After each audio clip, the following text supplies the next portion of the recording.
And welcome to Skynomics academy. मेरा नाम सुनील कुमार यादव है और आज से हम लोग सेकेंड चैप्टर को डील करेंगे। ठीक है, और सेकेंड चैप्टर में आप लोगों का है प्रिंसिपल्स ऑफ मैनेजमेंट। ठीक है, तो हम लोग मैनेजमेंट के ऊपर फोकस करेंगे। ठीक है, और 12 सीबीएसई जो है, 12 सीबीएसई का ये चैप्टर है भाई। आईएससी के लिए अलग से कॉमर्स को पढ़ाया जा रहा है, तो आप लोग वहां जाकर देख सकते हैं अगर आप गलती से यहाँ पर आ गए हैं तो। ठीक है, तो आप लोगों का अलग से डील हो रहा है, तो वहां पर डील ले लीजिए, नहीं तो गड़बड़ हो सकता है। अब ठीक है भाई, यहाँ तक कोई दिक्कत? तो आज हम लोग क्या डिस्कस करने वाले हैं भाई? Principles of management. तो what do mean by principles of management? Principles of management का सही मतलब क्या होता है भाई, कोई बताएगा? प्रिंसिपल ऑफ मैनेजमेंट मतलब कुछ रूल्स एंड रेगुलेशन जिसका इस्तेमाल करके आप अपनी मैनेजमेंट को तंदुरुस्त कर सकते हैं। जैसे अपने बॉडी को आपको तंदुरुस्त करना, तो आपको प्रॉपर न्यूट्रिशनल फूड खाने होंगे। सेम उसी तरीके से आपको अगर टाइम पर आना है तो टाइम पर घर से निकलना पड़ेगा। ठीक है, तो ये बात है, इसीलिए लेट नहीं होना है। देखो यहाँ पर अब आता है introduction and the meaning of management principle. कि प्रिंसिपल ऑफ मैनेजमेंट का जो मीनिंग होता है वो क्या होता है। तो सबसे पहले बात क्या है, business enterprises have followed various principles in their working over a period of time, है कि नहीं? कि बहुत सारे बिजनेसेस ने बहुत से अलग अलग तरीके का जो फॉर्मूला बोल लो या तरीका बोल लो जिससे उसने अपने बिजनेस को मैनेज किया। अब बहुत सारे हैं भाई, अब सब बिजनेस का तो अलग अलग है, लेकिन उनमें से कुछ कॉमन होगा ना भाई, जिसके इस्तेमाल करके हम अपने मैनेजमेंट को शानदार तरीके से रन करवा सकते हैं। तो इसका सिंपल सा मतलब क्या है कि a number of management thinkers and writers have also studied the principles of management from time to time. अब उसमें ये बोला गया कि management principle have evolved and are in the continuous process. अभी भी अगर देखा जाए तो मैनेजमेंट जो है वो इवॉल्व ही हो रहा है। ऐसा नहीं बोल सकते कि भाई यही है आपका 100% जड़ी बूटी, इसका इस्तेमाल करो तो आपका मैनेजमेंट बहुत अच्छा हो जाएगा, आपकी कंपनी बहुत आगे बढ़ जाएगी ना, जरूरी नहीं है। मतलब क्या है कि अभी भी ये एक तरीके से क्या हो रहा है, इवॉल्विंग प्रोसेस है। क्या चीज? मैनेजमेंट। क्योंकि मैनेजमेंट भाई हर सेंचुरी में या हर जमाने में बदलता रहता है, लेकिन उसमें से कुछ जो प्रिंसिपल्स हैं वो स्टडी किया गया है फेडरिक विल्सन टेलर के द्वारा, मतलब FW टेलर के द्वारा, और दूसरा जो है हेनरी फियोल के द्वारा। तो हेनरी फियोल और FW टेलर ने कुछ प्रिंसिपल्स के ऊपर बात करी है। FW टेलर जो है वो आपको साइंटिफिक प्रिंसिपल के ऊपर बात करी है, और हेनरी फियोल ने बेसिक प्रिंसिपल के ऊपर बात करी है कि भाई एक बिजनेस को बेसिक कौन कौन से प्रिंसिपल्स हैं, कौन कौन से रूल्स हैं जिनको वो फॉलो करके अपने बिजनेस को और भी शानदार तरीके से रन कर सकते हैं, है कि नहीं? तो हमने ये देखा, मतलब both of them contributed immensely towards the study of management as a discipline.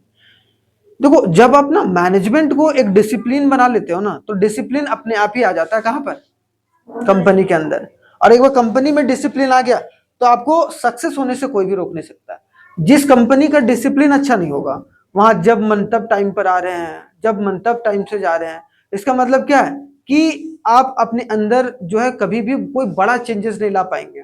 अब एक दो दिन, 3 दिन, 4 दिन, महीने में एक दो दिन चल जाता है, लेकिन अगर हर रोज हो रहे हो तब दिक्कत है ना? अगर आप महीने में मान लो कि 10 दिन हो रहे हो, 20 दिन क्लास है उसमें 10 दिन, मतलब आपका प्रिंसिपल्स, आपको रूल्स एंड रेगुलेशन पर काम करने की जरूरत है। मतलब you are not following the basic principles of your study. Simple सी बात है, regularity. And regularity is the key to success. कहां पर? खास करके स्टडी में। क्योंकि अब पूरे साल आपको मिलता है, फिर लास्ट में बोलते हो सिलेबस तो बहुत बड़ा है। भाई 365 दिन मिल रहे हैं आपको, ये 20-22 चैप्टर या टोटल मान लो 100 चैप्टर है उसको पढ़ने के लिए, अगर सारे सब्जेक्ट को मिला दिया जाए तब भी हम कंप्लेन करते हैं। तो वो कंप्लेन नहीं करना चाहिए। तो यहाँ पर इसमें से अब बिजनेस कंप्लेन ना करे कि हम कौन सा प्रिंसिपल को फॉलो करें, इसीलिए इन दोनों ने कुछ बेसिक प्रिंसिपल्स को लाया है। ठीक है, तो सबसे पहले हम लोग समझेंगे कि बेसिक प्रिंसिपल्स को और थोड़ा सा डिटेल में और समझने की कोशिश करेंगे कि क्या आखिरकार कहता है। ठीक है, बाकी तो हम लोग पढ़ेंगे। Meaning of management principle. Management principle का मतलब is a broad and general guideline. ये क्या है भाई? एक गाइडलाइन है। ठीक है, for the decision making. Guideline मतलब एक रूल्स एंड रेगुलेशन जो जिसका इस्तेमाल करके जो है कोई भी बिजनेस है वो अपना डिसीजन को ले सकता है। सिंपल सी बात है। ठीक है, मेकिंग एंड बिहेवियर। ठीक है, क्या बोला? For decision making and behaviour. For example, while deciding upon the promotion of an employees, one manager may consider seniority while other may follow the principle of merit। एक रहे, अब सोचो दो बंदा है, अब बिजनेस देखो, बिजनेस करने का तरीका होता है सबका अलग है। एक ए है मैनेजर, एक बी है मैनेजर जो दूसरे कंपनी में है, ठीक है। अब ये मैनेजर जो है वो बोल रहा है भाई ये सीनियर था तो वो सीनियर है तो वो उस पोस्ट को लेगा, चाहे उसे आता हो या ना आता हो। मान लो एचआर के नीचे काम कर रहा था, अब एचआर का जो हेड है वो रिटायर हो गया, तो एचआर के हेड में मान लो कि उसके नीचे जो जितने भी ग्रुप के लोग थे उसमें से जो सीनियर बंदा था उसको एक तरीके से एचआर का हेड बना दिया, एक जो पहला मैनेजर है। दूसरा मैनेजर ने ये देखा कि भाई चलो ये सीनियर तो है लेकिन इसके पास मेरिट ना होके जो नीचे तीसरा नंबर पर है उसके पास ज्यादा मेरिट है, मतलब ज्यादा अच्छे तरीके से वो एचआर को चला सकता है, तो बी कंपनी ने उसको बनाया। तो दोनों अपने अपने जगह पर सही है, लेकिन ज्यादा कंपनी के लिए बेनिफिट मेरिट वाला बंदा करेगा, ना कि सीनियोरिटी। सीनियोरिटी में ये होता है कि उससे क्या होता है, बैलेंस नहीं बिगड़ता है कि भाई मैं पहले आया था, अब मैं पहले आया था, अब वैसा बात रही नहीं गया कहीं पर भी। आप जितने काबिल होंगे उतना आपको तवज्जो जो है वो एक तरीके से मिलेगा, मतलब काबिलियत के अनुसार एक तरीके से आपको। अब राजा का बेटा राजा नहीं बनता है, ठीक है, तो बस ये बात जरूर याद रखना। तो वो कंपनी, अगर राजा का बेटा राजा को बना रहा है तो वो कंपनी ज्यादा दिन तक नहीं बैठेगी, मतलब नहीं, मतलब बढ़ पाएगा, ठीक है। समझ में आ रहा है? कोई दिक्कत परेशानी क्या, तो कोई दिक्कत है? ठीक, कोई नहीं, उजाला कर देंगे, उजाला कर देंगे। अब देखो दो चीज, एक तो भाई प्योर साइंस के बारे में बात कर रहे हैं, किसके बारे में बात कर रहे हैं, प्योर साइंस की। प्योर साइंस प्रिंसिपल्स क्या होते हैं और एक मैनेजमेंट प्रिंसिपल के बीच में बेसिक डिफरेंस क्या होता है। सबसे पहले मैनेजमेंट प्रिंसिपल फ्लेक्सिबल होता है भाई। फ्लेक्सिबल कैसे होता है, जैसे अगर आपको मान लो वाटर बनाना है तो प्योर साइंस का मतलब हाइड्रोजन और ऑक्सीजन, मतलब हाइड्रोजन का उतना ही मात्रा, ऑक्सीजन का उतना ही मात्रा ही मिलाना पड़ेगा, तभी आपका वाटर बनेगा। लेकिन यहाँ वैसी जरूरत नहीं है, सिचुएशन के आधार पर या कंडीशन या बिजनेस इन्वायरमेंट को देखते हुए आप अपनी चीजों को चेंज कर सकते हो। तो इसका मतलब क्या है कि फ्लेक्सिबल है, वेरी फ्लेक्सिबल, वो रिजिड है। भाई जो बात बोला गया वही बात, अगर न्यूटन्स लॉ ऑफ मोशन लगेगा तो वहां पर आपको उसी तरीके की चीजें जो देखने को मिलेंगे, वहां पर कुछ अलग से नहीं देखने को मिलेगा, जो स्टिक टू इट, खत्म कहानी। क्लियर? यहाँ क्या रहता है, management principle are applied with creativity, इसीलिए हम लोग इसको मैनेजमेंट को आर्ट के रूप में भी पढ़ते हैं, हाँ या ना, आर्ट भी हम लोग पढ़ते हैं ना, क्यों, क्योंकि ये एक तरीके से क्रिएटिविटी का भी पार्ट होता है, सिंपल सी बात।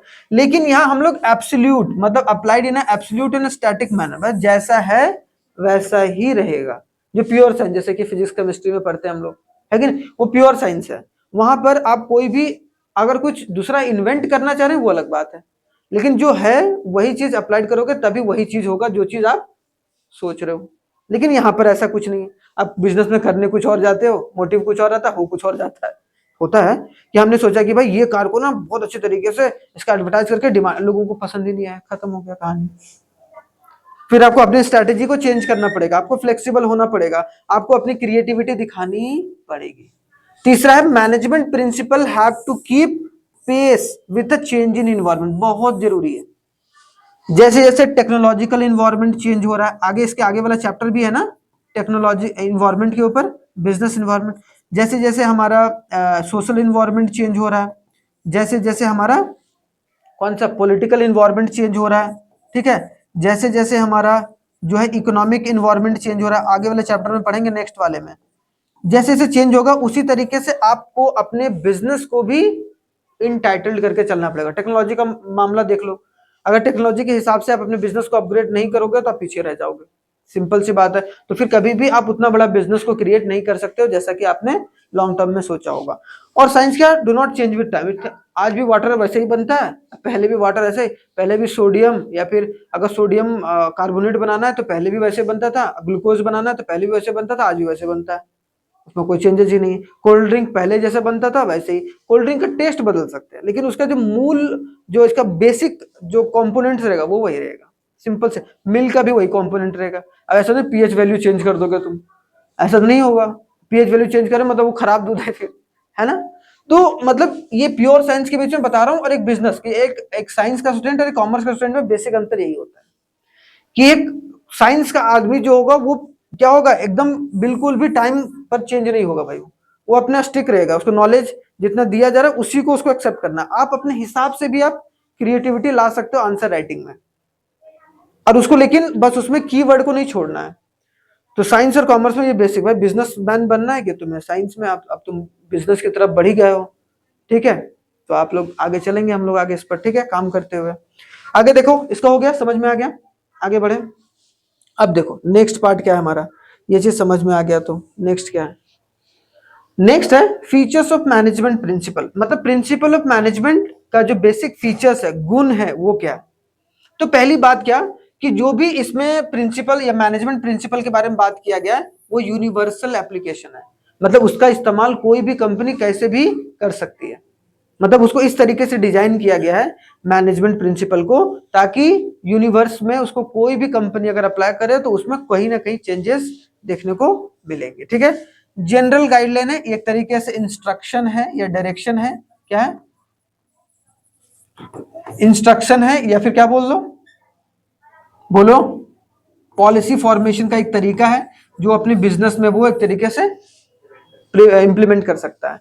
इवोल्यूशनरी है, इवोल्यूशनरी मतलब अभी भी चेंज हो रहा है, ये ऐसा नहीं कि स्टिक है, स्टैटिक है, it is dynamic in nature, और अभी भी एक तरीके से इवॉल्व हो ही रहा है, इवॉल्व हो रहा है। और जो कोई भी चीज इवॉल्व होता है मतलब डायनेमिक इन नेचर। हम लोग बोलते हैं क्या कि कभी भी अगर ज्योग्राफी पढ़ो तो हम लोग कभी भी नहीं बोलेंगे कि जो ये पूरा वर्ल्ड है या फिर पूरा जो पृथ्वी है वो एक ही जगह रुका हुआ है, नहीं, वो डायनेमिक है, धीरे धीरे पृथ्वी चेंज हो रहा है, मतलब वो अपने डायनेमिक नेचर में धीरे धीरे जा रहा है। सेम उसी तरीके से जो बिजनेस होते हैं या फिर प्रिंसिपल्स होते हैं, प्रिंसिपल ऑफ मैनेजमेंट, वो समय से धीरे धीरे कर कर चेंज होता चला जाता है, मतलब इवोल्यूशनरी है, सिंपल सी बात। ये अभी पढ़े हम लोग, फ्लेक्सिबल है। उसके बाद मेनली बिहेवियरल, बिहेवियरल मतलब अब सोचो आपके जो बिजनेस में जितने भी इंप्लॉयज हैं वो अगर सही तरीके से बिहेव नहीं कर रहे हैं, ठीक है, या फिर जो मैनेजमेंट का टीम है वो सही तरीके से बिहेवियर नहीं दिखा रहा, तो उस मैनेजमेंट में क्या सही तरीके से सारे लोग बिहेव करेंगे, नहीं।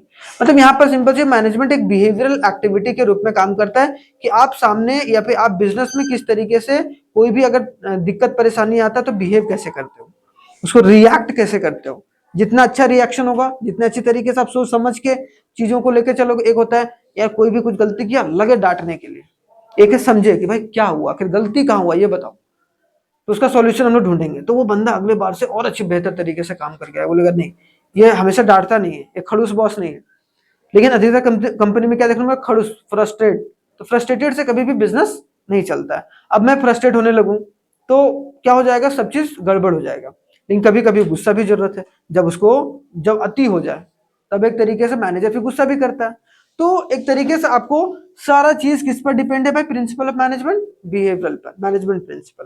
कॉज एंड इफेक्ट मतलब क्या आप कर रहे हो और उसका इफेक्ट क्या होगा उस पर डिपेंड करता है। मान लो किसी ने स्ट्रैटेजी लगाया कि भाई चलो हम ऐड जो करते हैं वो जो एडवर्टीजमेंट करते हैं वो हम लोग टीवी पर करते हैं, क्यों, क्योंकि अभी आईपीएल मैच शुरू हो रहा है और मान लो कि मेरे को प्रचार करना है वैसलीन का, ठीक है, स्काइनॉमिक्स वैसलीन हम लाए हैं, ठीक है। हाँ, और जो गर्मियों में काम करता है, ठंडियों में नहीं। हाँ मतलब गर्मियों में जो आपका जो थोड़ा सा क्या होता है आपका सन सन वगैरह से बचने के लिए वो वैसलीन है, मतलब हाँ मतलब यूवी रेस से बचने के लिए एक सन क्रीम के रूप में वैसलीन हमने लाया। अब मान लो तो हमने प्रचार किया टीवी, अब हमने एक एक तरीका ये अपनाया, कॉज हमने बोला है कि ये वाला हमने एडवर्टीजमेंट दिया, 50 करोड़ खर्चा करा। अब 50 करोड़ खर्चा करा, मान लो कि उतना सेल नहीं आया, इसका मतलब हमारा स्ट्रैटेजी गलत है, मतलब हम उसको चेंज करेंगे। कॉज एंड इफेक्ट रिलेशनशिप मतलब आप पहले अप्लाई करते हो, फिर देखते हो क्या गलत है क्या सही, फिर उसके हिसाब से चीजों को इंप्लीमेंट करके चलते हो। क्लियर। कॉन्टिंजेंट फंक्शन, कॉन्टिंजेंट का मतलब भाई, कॉन्टिंजेंट का मतलब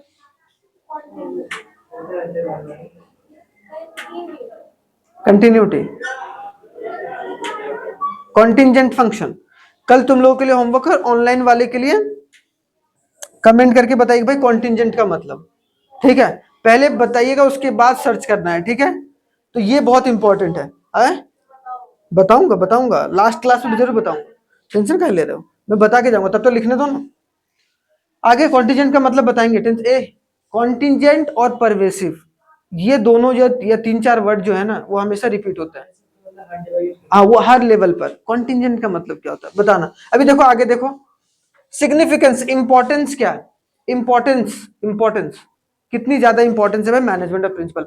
क्यों, ये क्या प्रोवाइड करता है भाई, सबसे पहले क्या प्रोवाइड करता है बताओ, providing manager with a useful insight into a reality, कि अगर कोई बिजनेस में कोई मैनेजर है, वो सोच रहा है और उसको रियलिटी में बदलना चाहता है, उसके लिए वो क्या है भाई, ये डायरेक्शन है, इस तरीके से फॉलो करके चलो तो तुम अपनी जो सोच को रियलिटी में बदल सकते हो प्लानिंग करके। हाँ मतलब जो भी आपका प्रिंसिपल्स है, जो भी मैनेजमेंट ऑफ प्रिंसिपल की यूनिटी को फॉलो करो, आपको यूनिटी ऑफ कमांड को फॉलो करो, आपको सही तरीके से चीजों को एनालाइज करना है, वो सब सारी चीजें अभी बताएंगे।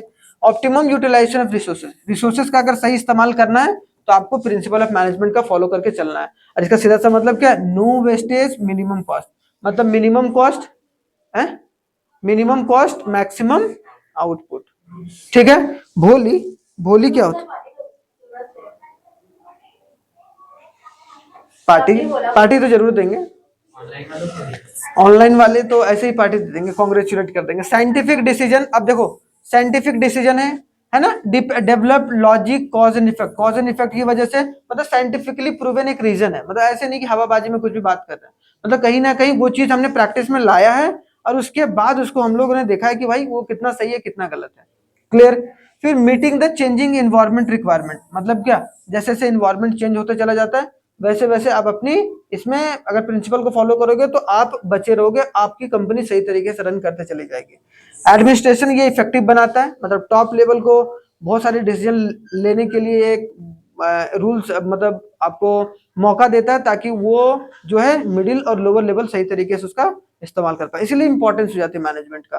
नहीं तो अगर मैनेजमेंट में कोई भी डिसीजन ले रहा है तो इसका मतलब क्या है, वहां मैनेजमेंट है ही नहीं, मतलब वहां प्रिंसिपल का फॉलो ही नहीं किया जा रहा है। इसका मतलब क्या है कि आपको इफेक्टिव एडमिनिस्ट्रेशन चलाना है तो उसमें top level management actively role play करना चाहिए और वो डिसीजन मेकर होता है और वो एक तरीके से डिस्ट्रीब्यूट करता है किसमें, मिडिल में और लोअर लेवल में। समझ में आ गया। आगे देखा जाए, फुलफिलिंग अ सोशल, समाज का रिस्पॉन्सिबिलिटी भी पूरा करने का काम किसका, बोलो, मैनेजमेंट का। मैनेजमेंट अगर तो मतलब इंपॉर्टेंस पता चलता है ना मैनेजमेंट, अगर वो पूरा कंप्लीट करके चल रहा है तो इसका मतलब मैनेजमेंट अच्छा है, अगर नहीं करके चल रहा है मैनेजमेंट अच्छा नहीं है। ठीक है, उसके बाद मैनेजमेंट ट्रेनिंग, ट्रेनिंग भी जरूरी है भाई, एजुकेशन भी रिसर्च भी, principle are based on the training parts, education जो भी है education part of the syllabus. इसका मतलब क्या है कि आपको अपने मैनेजमेंट के थ्रू आपको सारे लोगों को एजुकेट भी करना है, अपने एम्प्लॉयज को, तो इसमें मैनेजमेंट का महत्व पता चलता है कि अगर मैनेजमेंट के लोग जो हैं अगर एजुकेट नहीं करेंगे तो कभी भी एक अच्छा बेहतर डिसीजन वहां के लोग नहीं ले पाएंगे। तो ये सब सारे क्या है कुछ मैनेजमेंट्स जो देखने को मिलेंगे सिग्निफिकेंस वो है। अब आगे जो नेक्स्ट टॉपिक है हमारा वो क्या है, दो चीज पढ़ना है, हेनरी फियोल का प्रिंसिपल्स ऑफ मैनेजमेंट और एफ डब्ल्यू टेलर का साइंटिफिक प्रिंसिपल ऑफ मैनेजमेंट। तो हम लोग सबसे पहले स्टार्ट करेंगे किसका, principle of management by Henri Fayol. अब हेनरी फियोल में याद रखना है क्या, सबसे पहले कि एक मैनेजर को क्या करना चाहिए भाई, डिवीजन ऑफ वर्क करके चलना चाहिए, डिवीजन ऑफ वर्क। दूसरा क्या भाई, अथॉरिटी एंड रिस्पॉन्सिबिलिटी, बहुत जरूरी है। ठीक है, अभी याद करने हैं। थर्ड में क्या है, डिसिप्लिन फॉलो करके चलना, एक एक करके भी हम डिस्क्राइब करेंगे। फिर फोर्थ में क्या है भाई, यूनिटी ऑफ कमांड, मतलब कमांड मतलब ऐसा नहीं होना चाहिए कि एक बंदे को हम कमांड दे रहे हैं फिर दूसरा बंदा भी उसी को कमांड दे रहा है, वो बेचारा कंफ्यूज आके पगला गया। ठीक है, अब पगला के वो छोड़ छाड़ ना दिया हाँ तो भाई वैसा नहीं होना चाहिए। अब भाई एक बंदा को एक ही बंदा जो है कमांड दे ताकि वो सही तरीके से काम कर पाए, सही है। आगे देखा जाए यूनिटी ऑफ डायरेक्शन, डायरेक्शन भी जो काम करने का डायरेक्शन है एक यूनाइट वे में हो, वो भी इंपॉर्टेंट है। दूसरा है subordinate of individual interest to the general interest, मतलब जो भी बंदा वहां पर काम कर रहा है वो सिर्फ अपने फायदे को ना देखे बल्कि पहले कंपनी के फायदे को देखे। ठीक है, तो ये अपने आप में इंपॉर्टेंट है भाई, सबऑर्डिनेट ऑफ इंडिविजुअल इंटरेस्ट, कि अपना इंटरेस्ट ना देखकर कंपनी का जनरल इंटरेस्ट पर फोकस करना चाहिए। फिर remuneration of the employees, employees को सैलरी वगैरह जो है वो सही और सही टाइम पर, जो अच्छा कर रहा है, जो बहुत अच्छे तरीके से चीजों को एनालाइज करके चल रहा है या फिर बहुत अच्छे तरीके से प्रोजेक्ट को कंप्लीट करके चल रहा है, उसको सैलरी अधिक मिलनी चाहिए।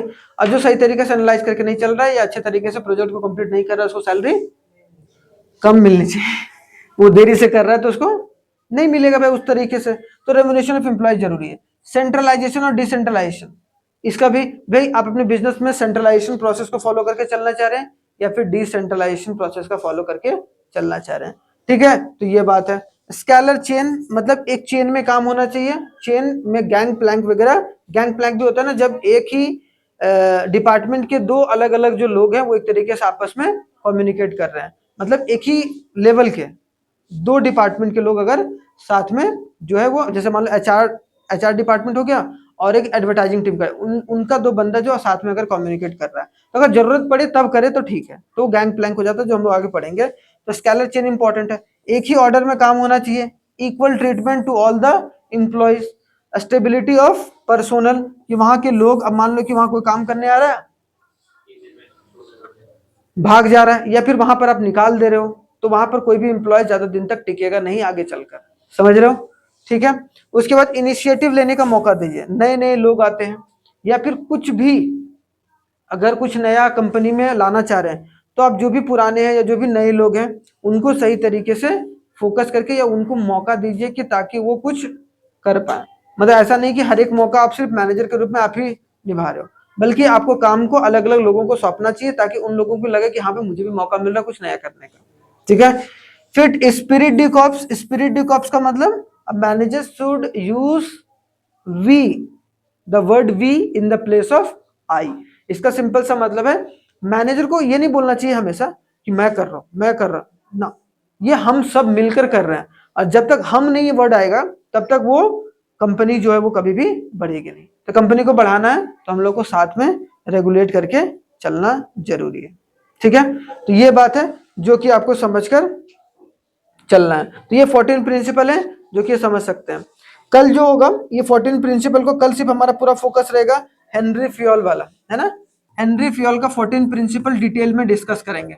हेनरी फ्योल का डिटेल में क्या करेंगे भाई, डिटेल डिस्कशन होगा जो कि आपको देखने को मिलने वाला है। तो आज वाली चीजें, और मैंने जो कॉन्टिजेंट के बारे में पूछा है वो जरूर आप लोग कमेंट बॉक्स में बताइएगा भाई। अगर आपको आता है बिना गूगल, अगर नहीं आता है तो आप ईमानदारी से लिख दीजिएगा बगल में कि गूगल से देखकर लिखें। ठीक है, बाकी thank you very much and जय हिंद। कल हम लोग हेनरी फ्योल के साथ, या हेनरी फ्योल के साथ नहीं, हेनरी फ्योल के प्रिंसिपल के साथ मिलते हैं। तब तक के लिए बहुत बहुत धन्यवाद।